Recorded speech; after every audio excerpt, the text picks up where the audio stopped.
Hello, good morning! Live tayo ngayon sa Tax Tutorials for MSME.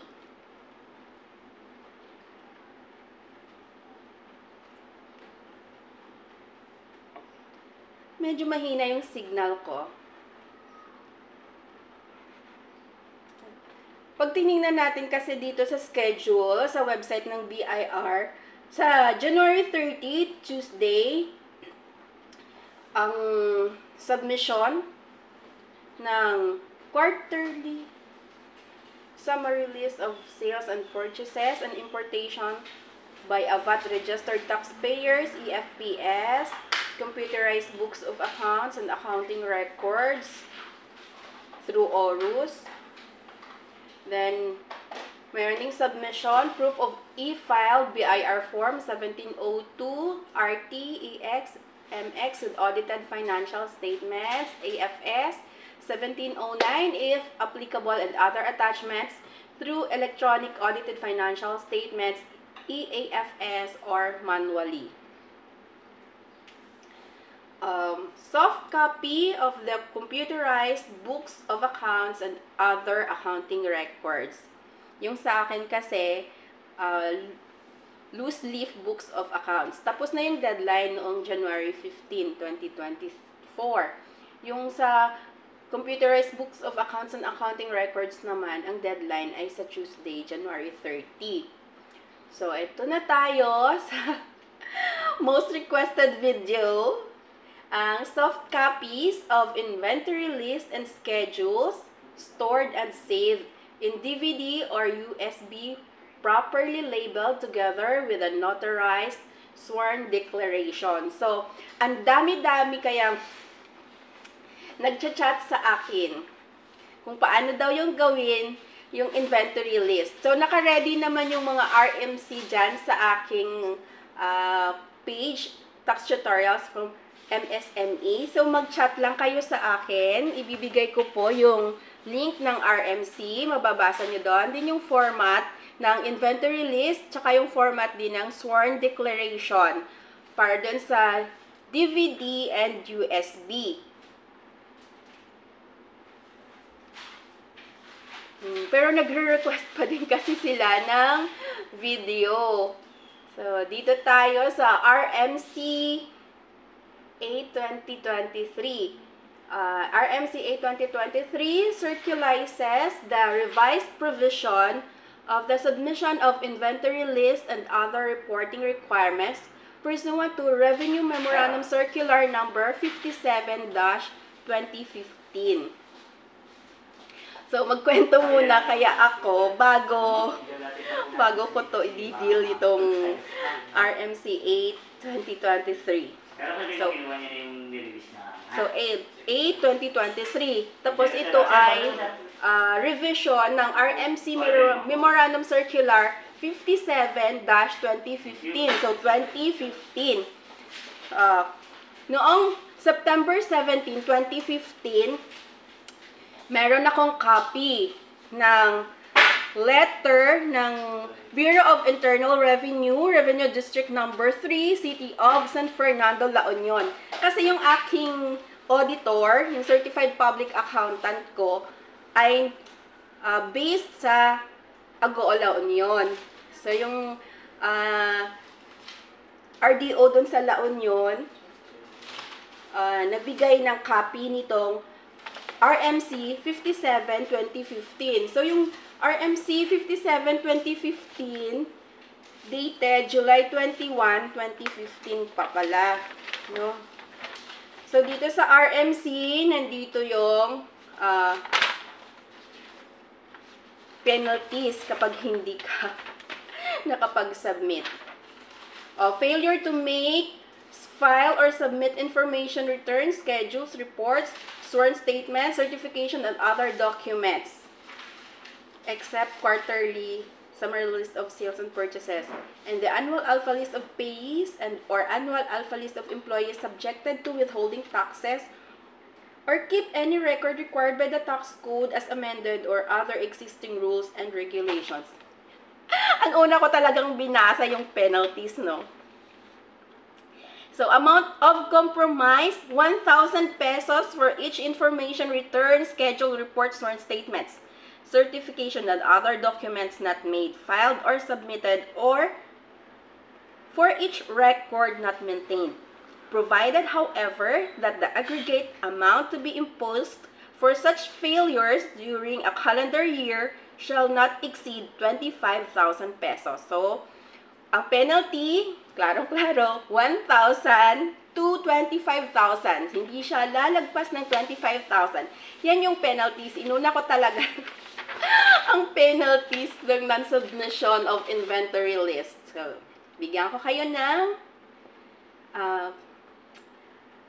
idea ko anong laman itong RMC Circular number 57-2015. Subject, submission of inventory list and other reporting requirements to all internal revenue officers and other concerns. So, concerned yung aking CPA, binigyan niya ako ng kopya. Kasi itong RDO, nagpa-receive din sa kanya. September 15, 2015 yung RMC. July 21 pala yung RMC. Sila nung September nagpa-receive ng letter sa CPA. Yun yung maganda kapag meron kang accountant. Kasi yung mismong BIR dun sa inyong lugar, sa Revenue District Office, na nakasasakop sa inyong place of business, yung mga accredited tax agents, talagang nino-notify nila. Nagkakandak talaga silang ng mga tax updates sa mga certified public accountants, mga tax practitioners. So, yun yung kagandahan ng may accountant. So, yung mga nagsasabi na ang mahal ng fees ng CPA, it's just right. Kasi certified public accountant sila, meron silang lisensya. Pero para sabihin na hindi pwedeng ako, halimbawa, hindi ako certified public accountant, hindi ko alam yung ganitong mga tax regulations. Kasi ngayon, available na siya sa website ng Bureau of Internal Revenue. So, pwede naman siya talagang aralin, lalo naman na kung may background din sa accounting ang isang tao at saka nag-aral na rin siya ng bookkeeping sa TESDA or sa ibang institutions at na-certified na rin siya, di ba? Pag naghahanap kayo ng accountant, doon kayo sa ECI nyo muna para hindi kayo ma-scam. Mas maganda yung may office talaga. So, itong aking accountant ay may office talaga to. Kaya, ayun, updated kami dahil pag may update yung BIR, ina-update niya din ako. Ganun. Okay, good morning! Good morning sa mga nanonood, naka-tune in sa atin ngayon sa Facebook page ng Tax Tutorials for MSME. Ako si Ate Feli. Tapos, dito na tayo sa background. Dito tayo sa background ng RMC 57-2015. Pursuant to Section 6H of the Tax Code of 1997, yung tax code natin, noong 1997 pa siya na na-legalize or basta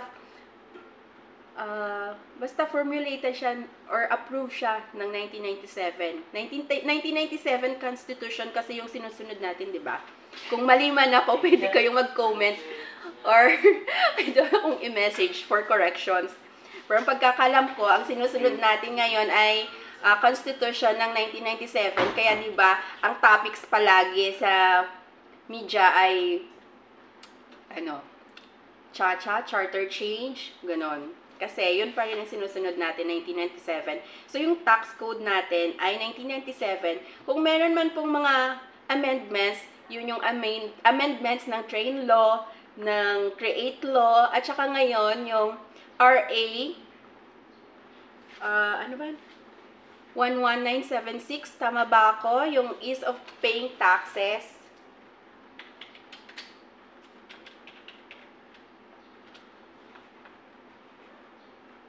Okay, RA 11976. Yan yung ease of paying taxes. Yun yung bagong amendment sa ating tax code. Ngayon na-update na siya kasi doon sa nakita ko nandun na yung update ng classification of taxpayers. Merong yung micro, small, medium, ganon. Ang daming comments. Hindi ko matatapos.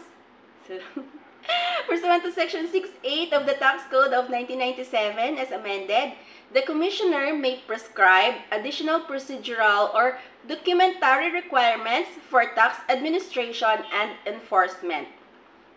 Parang ang active ko ngayon. Hindi kasi ako nagpuyat kagabi. Kasi deadline, di ba, ng VAT at saka quarterly percentage tax. So, pag ganyan, natapos na yung deadline, tulog-tulog din yung Ate Felinyo.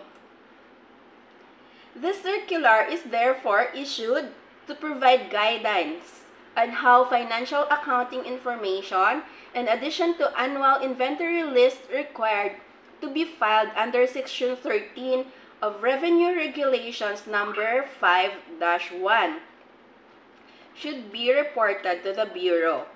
This is in line with the Bureau's objective of implementing an expanded and improved landscape of accounting information reporting that seeks to provide reliable data and to maximize the quality and adequacy of such data for better monitoring and analysis. Hello, good morning. Good morning po, ma'am. Salamat po sa pagsagot sa mga questions ko po.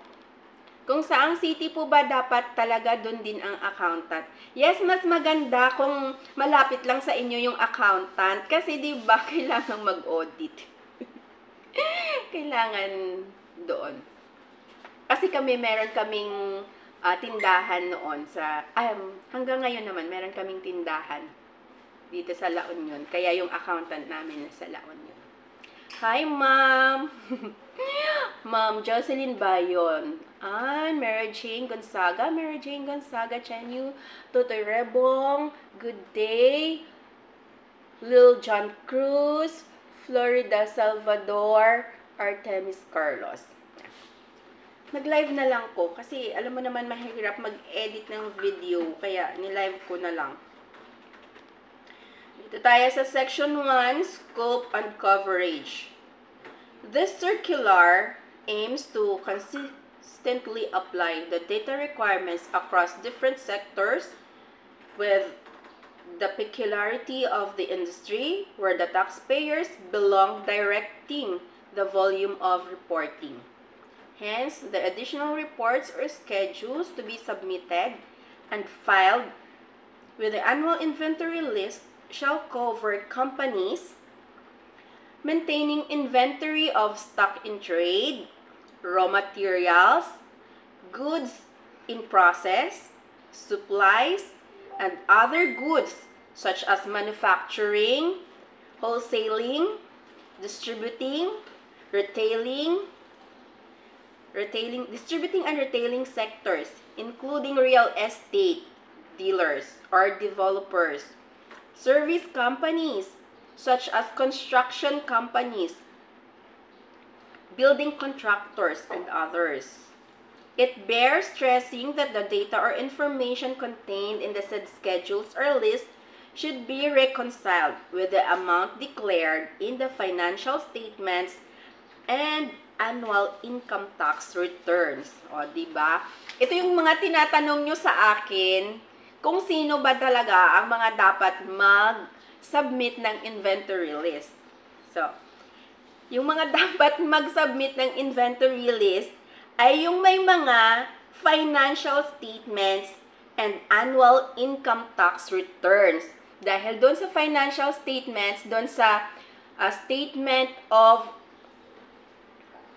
cash position or balance sheet, meron kasi doon sa asset portion yung inventory.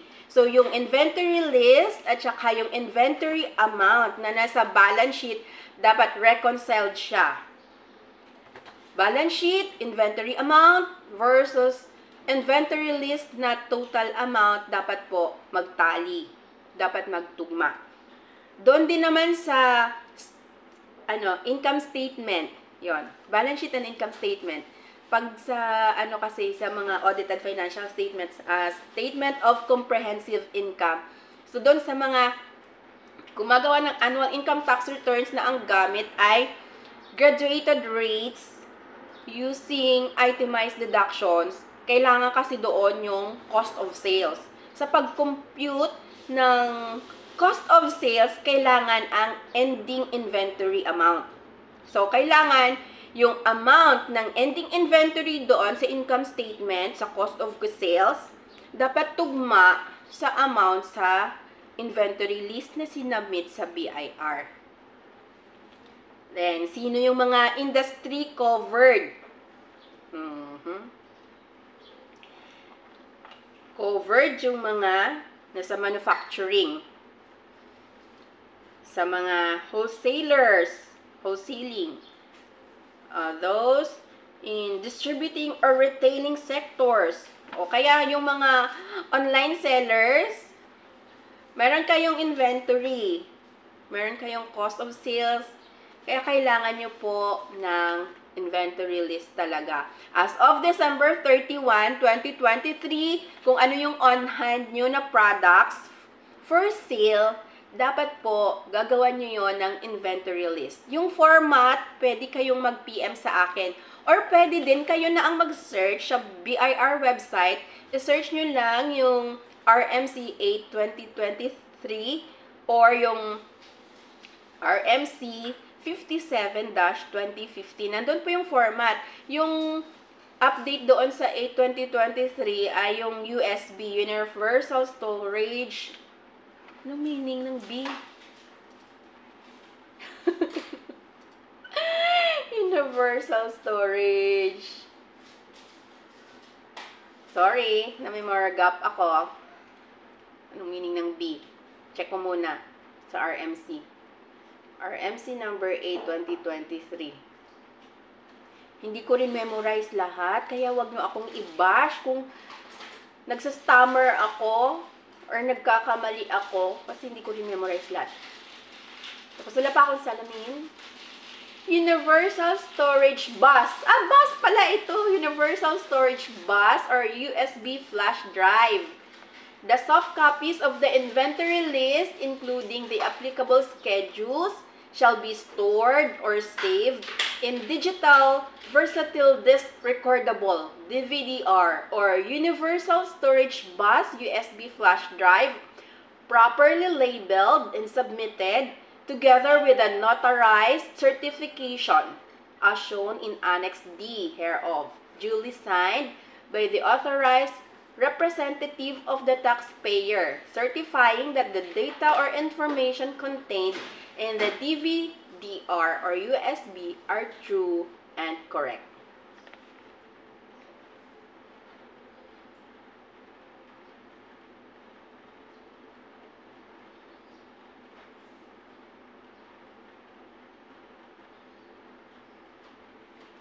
Okay.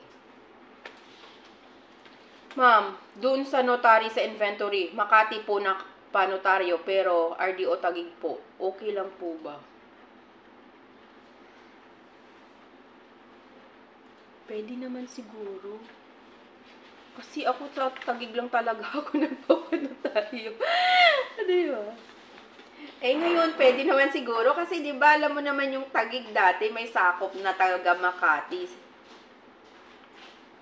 So, pwede naman nga sigurong tanggapin.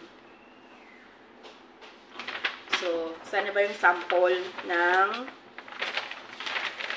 sworn declaration? Annex D. Meron dyan sa Annex D, yan yung format ng sworn declaration. I-download nyo na lang. Or kung gusto nyo talaga, ayaw nyo na talagang maghanap, PM na lang kayo sa akin. Ayan o. Annex D, Sworn Declaration, Republic of the Philippines, Province of National Capital Region, City of Taguig. I, blank, representative, Filipino of legal age, designated as authorized representative of my blank company with business address, located at Barangay Pinagsama, Taguig, Metro Manila, do hereby certify the following: that in compliance with Section 13 of Revenue Regulations number 5-1, yung Revenue Regulations number 5-1, yan yung bookkeeping regulations. Kasi kaya yung mga nagchat-chat sa akin, nagsasabi, ganito, ganito, ganyan, pwede bang ganito? Hanapin nyo po yung bookkeeping regulations number 5-1. Kasi yan po yung sinusunod natin na bookkeeping regulations. Minsan akong nag-post nga dito sa wall ko, typewritten pa yung RRV-1. Kasi luma na talaga yung bookkeeping regulations na yan. Pero yan pa rin ang sinusunod nating mga taxpayers. Kung meron mang pagbabago dahil sa mga amendments ng batas, lalo na sa mga invoicing requirements, katulad doon, parang 50 pesos lang. Tapos naging 100 pesos. Sa ngayon, sa Ease of Paying Taxes, RA 11976, 500 pesos na yung mandatory issuance ng official receipt or sales invoice. Official receipt kapag services. Kapag naman goods, products, ay sales invoice. Pag 8% non-VAT, ma'am, need inventory. O, diba? Nag-submit ka ba ng financial statements? Kung may financial statements ka, kailangan mo ng inventory list. Yan yung scope and coverage. Di ba pinasa ko kanina, yung covered ay yung mga may financial statements at merong inventory ending sa balance sheet at merong inventory ending doon sa income statement. All taxpayers with tangible assets reach balance sheets, often with at least half of their total assets in working capital assets, such as yung mga working capital natin, accounts receivable and inventory, ganun. So, kung 50% ng iyong working capital ay inventory, kailangan mo talagang mag-submit ng inventory list. So, katulad niyan, ano bang binebenta nitong 8% non-VAT? Kung mga online sellers na meron kayong inventory on hand as of December 31, 2023, kailangan nyo pong mag-submit ng inventory list. Kung kayo ay registered sa BIR, bakit nag-submit kayo ng inventory list? Hindi pa naman kayo registered sa BIR dahil nataranta na kailangan pala ng inventory list yung mga online sellers. Yeah. Pero alam nyo ba, before itong lumabas ang RMC 57-2015, nagsasubmit na talaga kami ng inventory list. Ito nga oh. Ito yung pinakauna kong inventory list. Receive siya January 25, 2012. So, as of December 31, 2011, meron akong inventory list as of December 31, 2011. Tapos, may mga branches nandito. Meron akong main business, plus 2 other branches. Kasi, di ba nakita nyo dyan sa format, merong location. Dito sa format. Yan o. Saan yung location dito?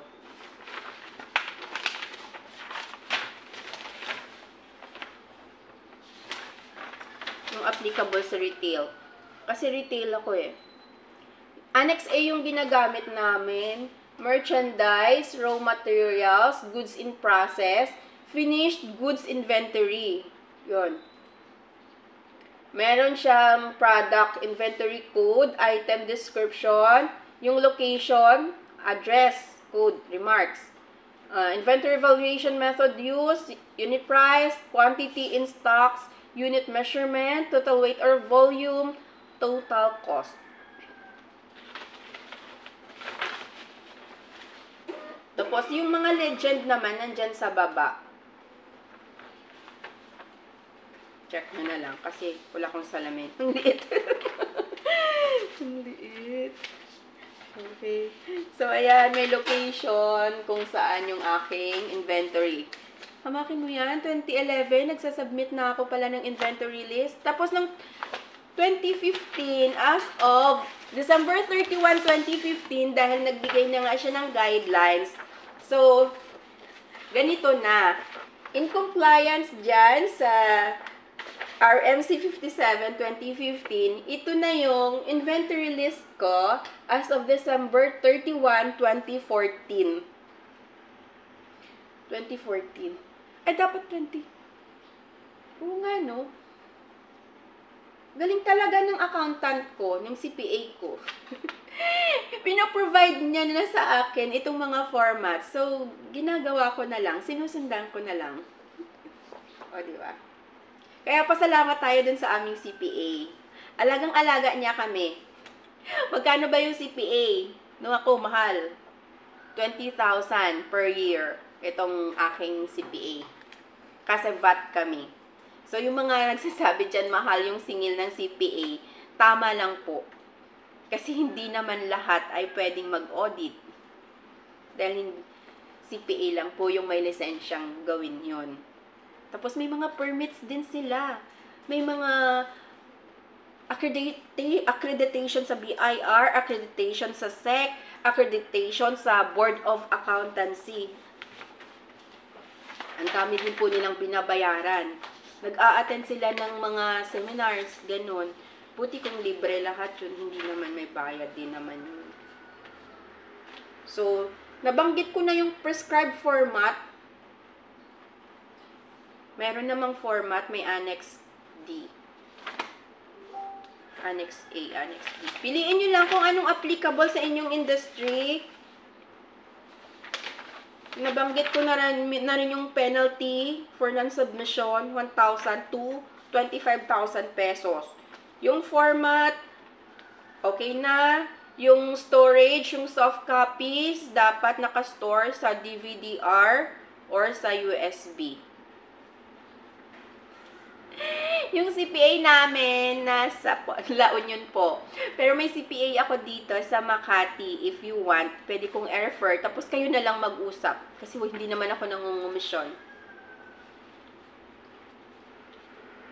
Tsaka, bawal din po yung nililibre ng ang service ng CPA. Kasi dapat independent siya. Kasama yon sa Code of Ethics. The CPA and the taxpayer must be independent from each other. Kaya wala pong free na CPA. Dapat po may bayad. At ako pag nag-refer, wala akong commission. That's very clear. Ano na? Oh, okay. Sabi niya, prescribed format and deadline of submission. Yung deadline of submission, yun nga January 30. Nabanggit ko na, January 30, 2024. For the inventory list for December 31, 2023.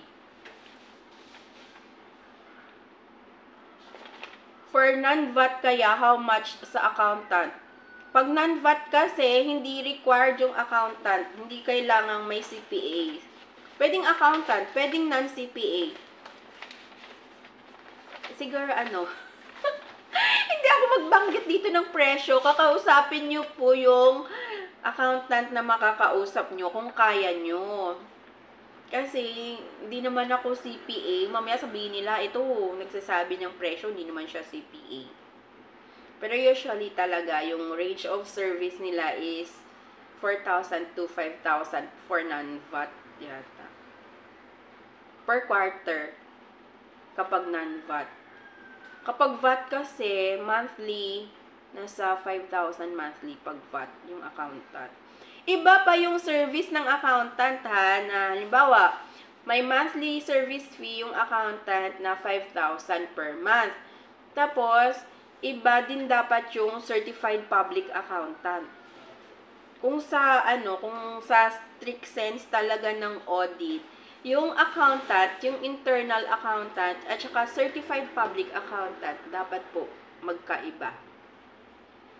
Dapat independent with each other.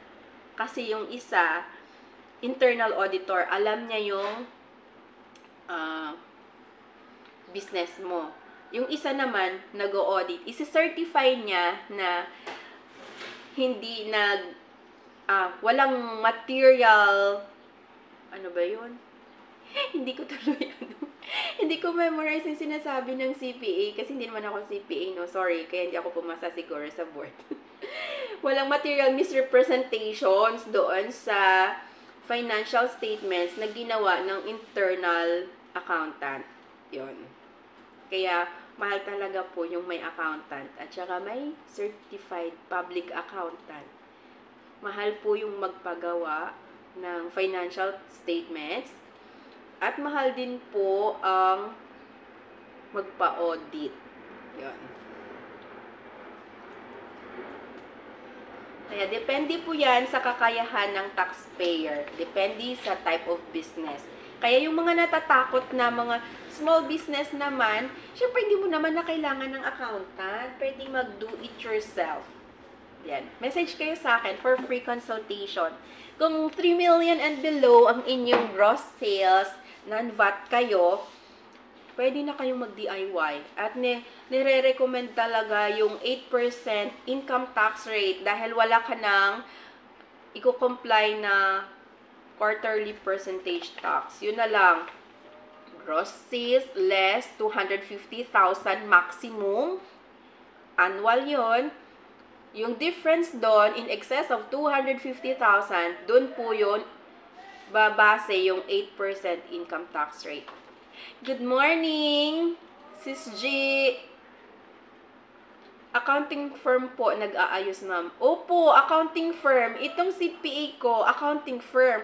Bali, akong gumagawa. As internal accountant, ako ang gumagawa ng aming financial statements. Then, ang CPA, siya yung mag-o-audit. Depende kasi yon sa coverage ng audit. Yung risks and audit. Basta may ganong mga factors. Depende yon sa contract nyo.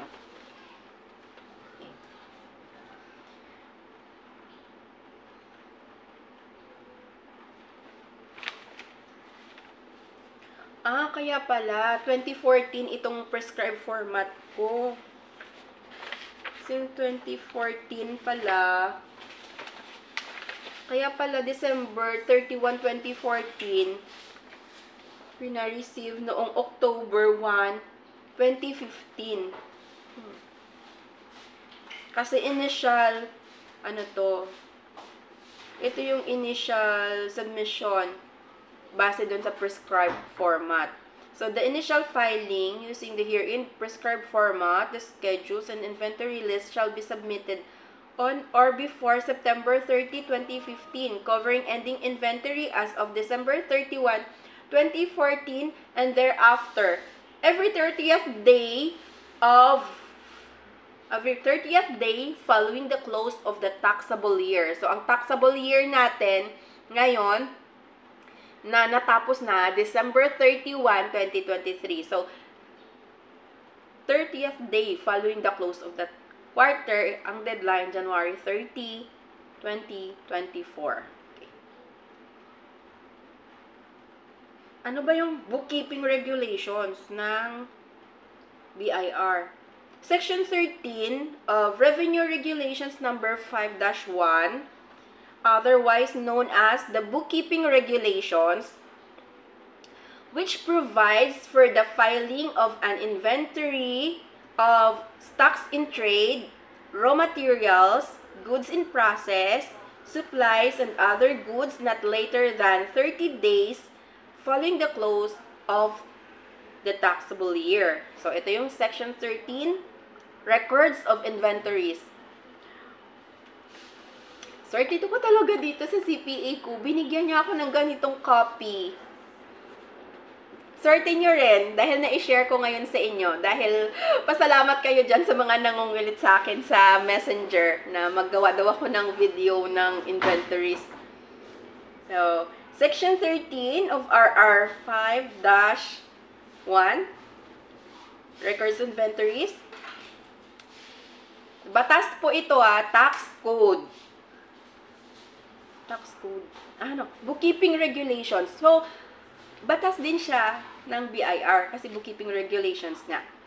Persons required by law to pay internal revenue taxes on business shall keep, in addition to the other books and records prescribed in these regulations, a book of inventories, in which they shall record in detail the quantity, description, unit, and total cost of every item in their stocks in trade, materials, suppliers, and other goods found in their premises of their establishments as the time they start business and at the close of the calendar year or accounting period. The inventory at the beginning shall be made and submitted to the Commissioner of Internal Revenue, if the place of business is in Manila, or to the Deputy Provincial or City Treasurer, if in municipality or city, within 10 days after securing the privileged tax receipts or starting the business, and the subsequent inventory is not later than 30 days after the close of the calendar year or accounting period. This period may, in meritorious cases, be extended by the Commissioner of Internal Revenue. Yeah, may extension. Kasi usually, ako pumipila para mag-submit ng inventory list tuwing January 30. Tapos, ang grabe, ang haba ng pila. So, alas 5 na, magbibigay ng number yung guard. Tapos, pabalik ka kung anong date nila is-set. Yan, ganon. Kasi tayong mga taxpayers talaga ang hilig sa deadline. Yung habol-habol. Parang ako, ngayon pa lang ako gagawa. Buti yung iba nakagawa na. Ako, ilan yung gagawin ko? Ang dami ko kayang gagawin. Apat yung ganito kong gagawing inventory list. At saka hindi ko siya kaya mag-isa. Meron akong staff na gagawa ng actual inventory. Then ako lang ang gagawa ng format. Ita-transfer ko lang siya sa format. Aayusin ko yung format, tapos may sworn declaration. Isa-store sa DVD. Mas mura kasi yung DVD. Naka-order ako sa Shopee ng DVD for 150 pesos, 10 pieces. So, parang 15 per piece lang siya. At good news, yung seller, doon sa app ng Shopee, pwede na siyang mag-request ng invoice. So, nag-fill up ako doon yung taxpayer name, tax identification number, address, and email. So, hintayin natin yung aking update kung complete ang transaction namin sa Shopee at makaka-receive ako ng sales invoice. Good morning sa mga nanonood live sa akin sa Facebook page ng Tax Tutorials for MSME. Meron po ba kayong questions? Pwede na po kayong mag-comment at sasagutin ko. So, okay na ba tayo? RMC 8, 2023, yon soft copies sa DVD and USB. Tapos, sa 57-2015, nandun din yung format. Tsaka sworn declaration. Diyan sa RMC 8, 2023, nandyan din yata yung yung format eh.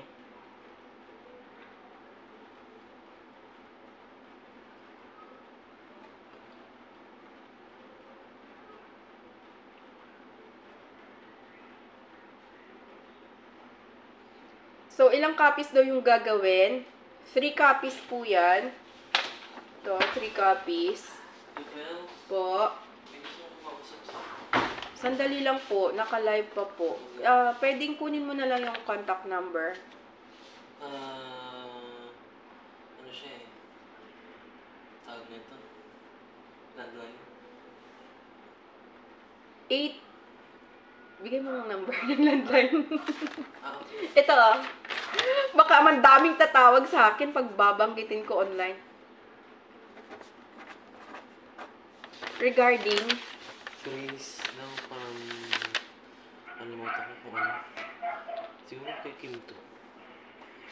Oh, sige. Call na lang after dito. Na 1 hour? Okay. Yung officer in charge ay live. Alive. Naka-Facebook live. So, okay na tayo. Wala na kayong questions. May isa pa siyang portion. Yung CDs. Alam niyo naman yung CDs, di ba? Okay. Yung CDs. USB. Wala ko USB. Mahal yung USB daw eh. Parang 58 pesos sa Shopee yung pinakamura. So, ang dami kong bibiling USB. May isa pa akong format na gustong pakita sa inyo. Dito sa, aming RDO, di ba? Meron kang sworn statement, meron kang inventory list, meron kang soft copy, tsaka inventory list, sworn declaration, USB, 3. Then, dito sa amin, may transmittal form. Ayan po. May transmittal form sa aming RDO 044. Kung anong sinasubmit mo. Kasi ang daming mga alpha list na sinasubmit, di ba? May inventory list, may leasing information statement, RR 12-2011, submission of BIR Form 2316, and others. Meron ding income payor, RR 11-2018, yun. Kaya may ganito din pa pala sa pag nag-submit sa BIR. Kanya-kanyang format yata to per RDO. Kaya, huwag nyo nang hingin sa akin. Hingin nyo na lang doon sa inyong RDO. Okay, dito tayo sa comments sa Facebook. Di na po ba talaga binabalik ang USB kapag nabigay sa BIR? Never kong naranasang mag-submit ng USB. Yung CD, hindi binabalik. Sinasubmit ngayon, di ba? So, baka yung USB, hindi rin binabalik. Nung una po kasi mahal na bili ko, kaya akala ko binabalik pa. Nasubmit mo na ba? Kung hindi mo pa nasubmit, bili ka na lang ng mura. 58 pesos sa Shopee. Pwede pa, abot pa yan. Okay guys, mahaba-haba na tong ating aking live broadcast. Mag-e-end na ako. Thank you so much sa mga bumisita sa aking page. Paki-follow nyo din po ako sa aking YouTube channel, Tax Tutorials for MSME. Tax Tutorials for MSME. Opo, di na binalik, sabi ng taga-ayos. Nasubmit na. Okay. Next time, bili na lang kayo ng mas mura. Diba? O at least, nakasubmit ka na. Ako gagawa pa lang ng format. Diba? Okay. Guys, maraming salamat po sa pag-suporta sa aking page. At saka paki-subscribe na rin po sa aking channel. Kung meron kayong questions, PM lang po kayo sa akin. Pwede nyo po akong i-recommend sa inyong mga friends. Okay. Baka meron din silang katanungan at makakatulong ako. Kung yung may mga gustong magpa-tutor, baka naman yung topics, kaya ako tinatanong kung anong topic ang ipapa-tutor kasi baka meron na akong naka-ready na format. Bakit ko pa kayo sisingilin? Ibibigay ko na lang, diba, ng libre. Kung meron naman na akong naka-ready na video, ibibigay ko na lang yung link ng video, papanoorin nyo na lang. So, libre. Yung mga gustong magpa-tutor ng face-to-face, nandito po ako sa Taguig. So, kung face-to-face, kailangan nyo po akong bigyan ng service fee dahil ako po ay may trabaho din. So, kung gagamitin ko yung araw ko for that day para mag-tutor sa inyo, dapat po may compensation din.